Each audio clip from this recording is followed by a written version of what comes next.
So the Oscars came out last night, the list of all the nominees. Quite a few things were surprising, some things were not. There were some omissions. Like, I was surprised that there wasn't more dramas and stuff, more really Oscar bait sorts of things. It was the year of the horror, essentially. With Sinners being the film that was not only nominated the most this year, but it broke records by being now the most Oscar-nominated film of all time. Previous Oscar-nominated films were at 14 nominations. So now Ryan Coogler's Sinners at 16. Did it really deserve 16? Well, I personally don't think that it is deserving of 16. But when you really look at films the past how many years, like, it's pretty evident that the whole landscape of films, it's nowhere near as good as it was 20, 30, 40 years ago. If Sinners came out in 2005, I guarantee it would have been lost in the shuffle, or 1995 would have been lost in the shuffle easily. No way would have gotten a bunch of Oscar nominations.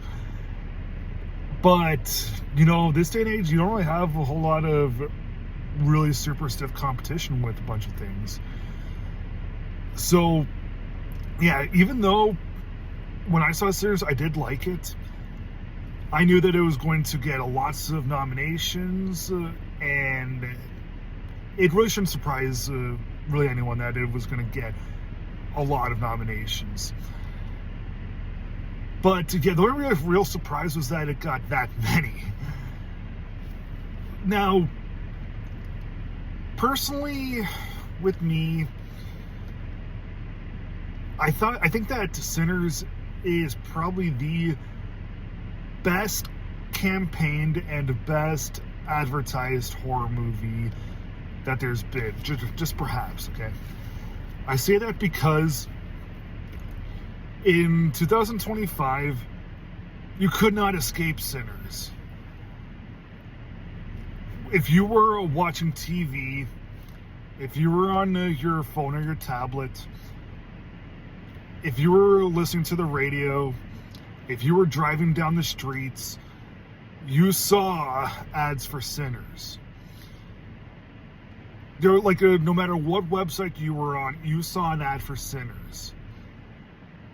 And if you happen to be at a place that happened to still sell DVDs and Blu-rays, you saw Sinners, obviously. But the fact that on the airwaves, on the TV, on your phones, just driving down the street, because you could not escape Sinners, yeah, it was evident that people were going to fall for it head over heels. And yeah, even though I'm not one of those people that fell for it head over heels, still, I did like the film, but I knew that it was going to end up really exploding into such a phenomenon that it was going to get a bunch of Oscar nominations. So, did it deserve that many? No. But am I surprised with the fact that it's getting a bunch of Oscar nominations? No. I did say it would be kind of funny if Sinners wound up like Steven Spielberg's The Color Purple or The Turning Point from the 1970s, because those two films hold the records for most Oscar nominations without any wins at 11. So if Sinners, which holds record at 16 nominations, if it doesn't win anything, it would be kind of funny. Like, let's be honest, there's going to be some wins for it, and it will be deserving in some respects, but I'm just saying, kind of an a-hole sort of thing, but it would be kind of funny, I'll admit. But, it's not going to happen. It's going to get a couple of things. And, yep, I'll be happy if it gets a couple things, but maybe not everything, okay?